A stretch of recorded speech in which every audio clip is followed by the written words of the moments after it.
They said she didn't belong. They said her place was elsewhere. 2 suited guards, faces unreadable, barred her path, yet they hadn't counted on her resolve. In less than 10 minutes, that very stage, that very crowd, and those same guards would learn a lesson in presence and perseverance.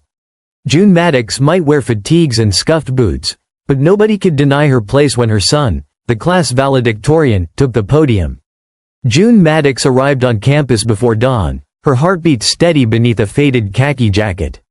She knew every inch of the quad's cracked pavement and the precise angle at which the morning light would first strike the white graduation canopy. Under the canopy, hundreds of folding chairs waited in perfect rows, each marked with a name on crisp white placards. She found hers in the 4th row, just behind the VIP section, and slid into the seat labeled Maddox. She placed her black leather bag at her feet and folded her hands over the commencement program. Around her, parents in silk dresses and designer suits snapped selfies, exchanged gossip about alumni donations, and watched the stage breeze past rehearsal notes. June's boots were polished but worn. Her hair was pinned back tightly, exposing a face mapped by quiet determination rather than privilege. When an usher offered her bottled water, she smiled and nodded, settling in to wait. 10 minutes later, Mrs. Bellamy swept onto the grounds in coral silks and oversized sunglasses, her husband trailing with a monogrammed fan in hand. Bellamy's arrival shifted the crowd like a tide, and she paused when she glimpsed June's khaki silhouette among pastel dresses.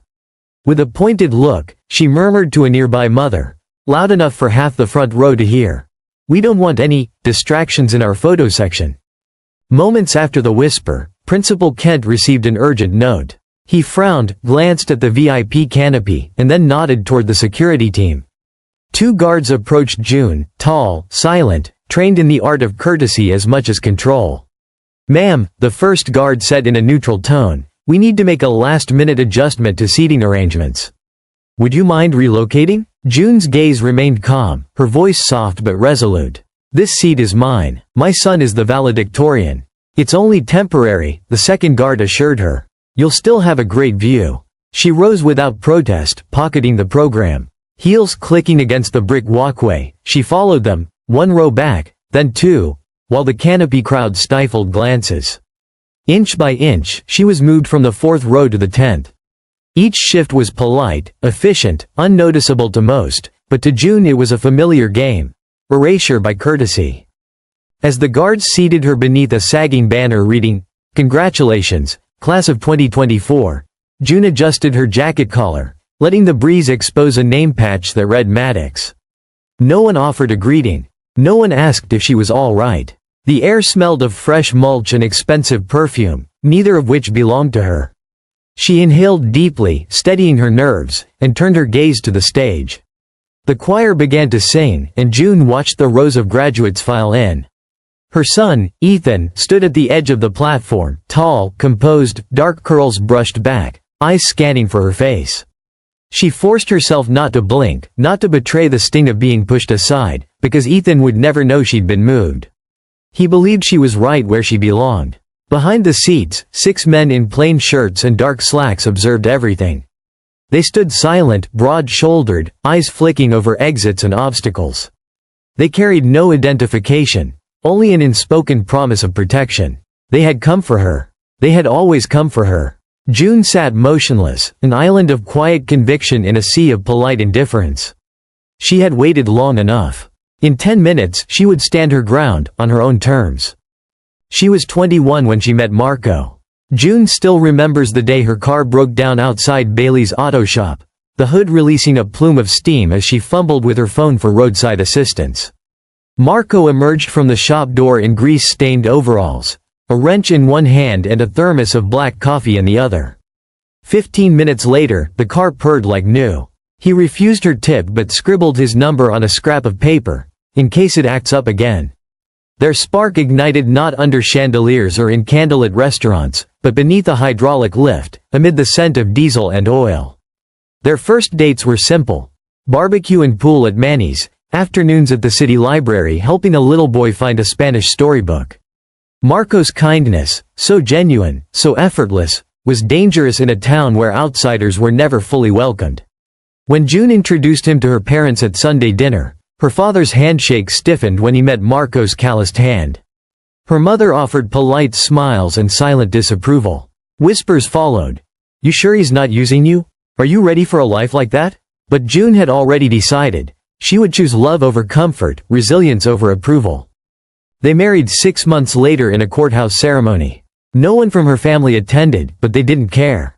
Champagne in the fridge and leftover carne asada provided celebration enough. Together, they built a life from weekends and quiet mornings. Marco worked double shifts at the garage. June cleaned houses by day and studied for her GED by night. When Ethan was born, their savings account held $37 and a freezer full of waffles, yet their hearts overflowed with hope. Then the accident happened on a Tuesday. A worn cable snapped under a car on the hydraulic lift. Marco climbed beneath to help a trainee who'd never shown up for work. June got the call while changing Ethan's sheets. By the time she arrived at the hospital, he was gone. No funeral crowd, no floral arrangements, just silence and a grieving wife with a newborn son in her arms. Months of legal battles yielded nothing. Insufficient evidence, the garage claimed. Community sympathy proved fleeting. Neighbors watched from behind curtains. A lone post office clerk mailed a sympathy card without a return address. Someone slipped 2 $20 bills in an envelope at her doorstep. Otherwise, it was as though Marco had never existed. Determined not to let her son inherit that erasure, June poured herself into survival. She learned HVAC repairs, lawnmower mechanics, brake pad replacements. She turned her small garage into a lifeline for those overlooked by the system. Veterans, single mothers, factory workers, they found fair prices and a listening ear in her humble bay. When Ethan entered school, whispers followed him. "He looks like someone from TV." June held him close and taught him to laugh off ignorance.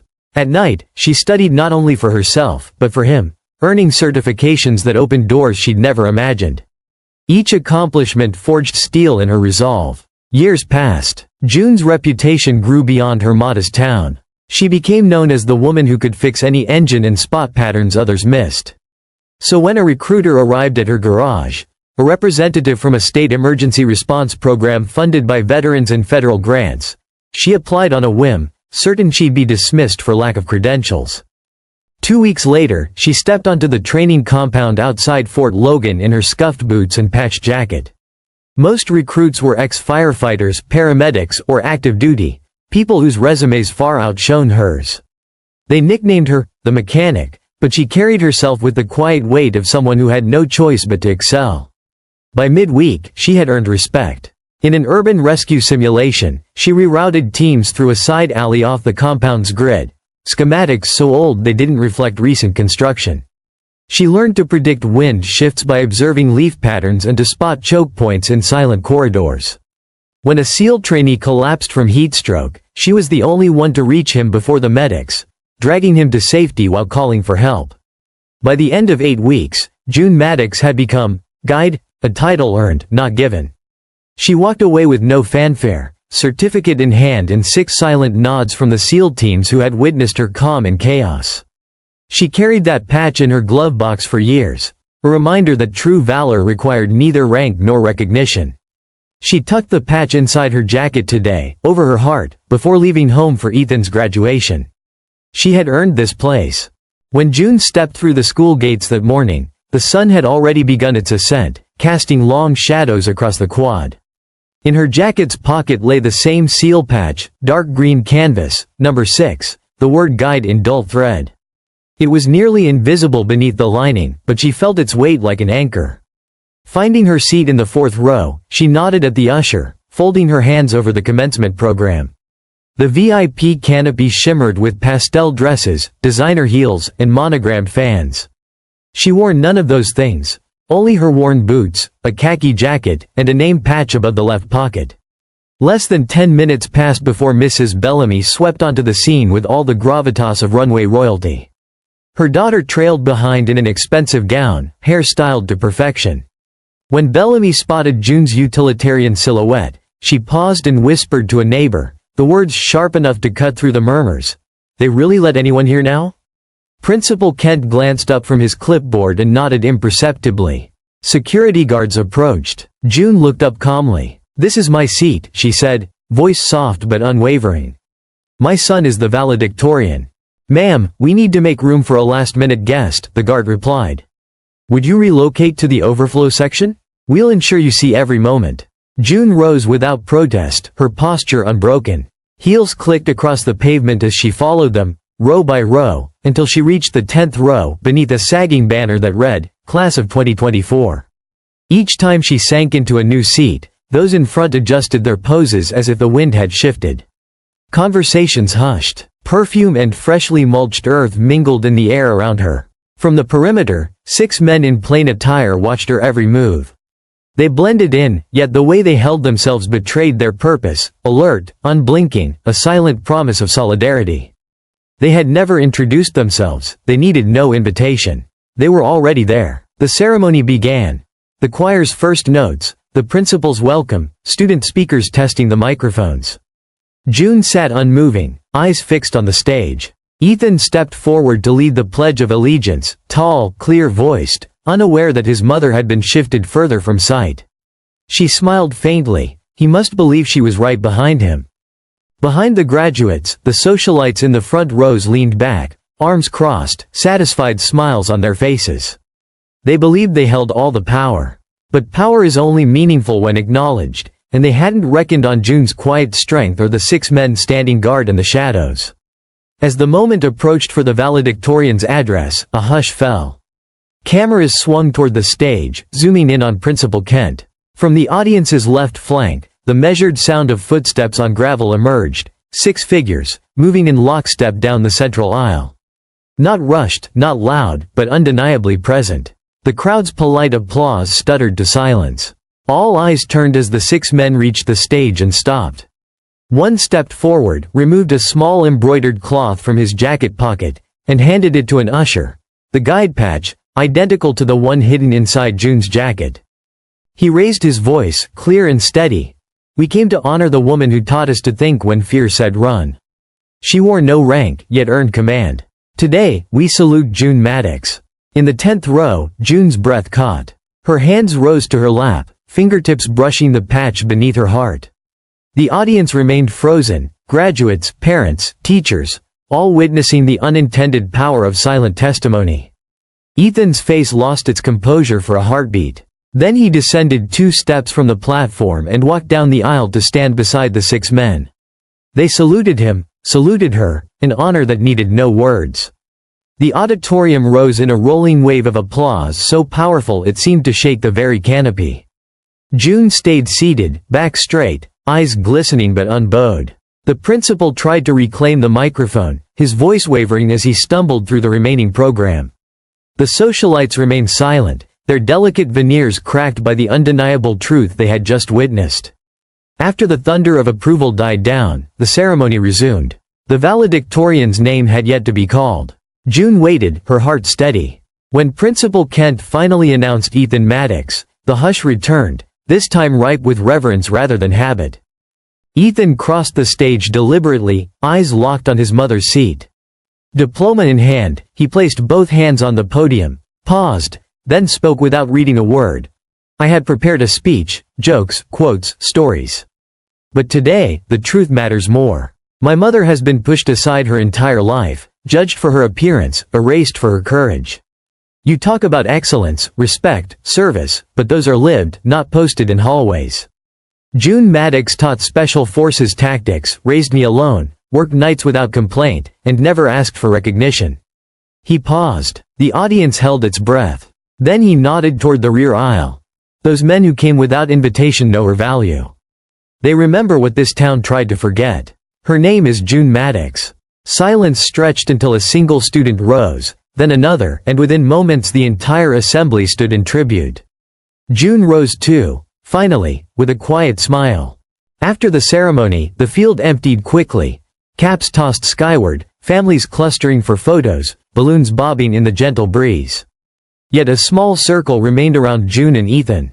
The 6 men approached her one by one, nodding in respect.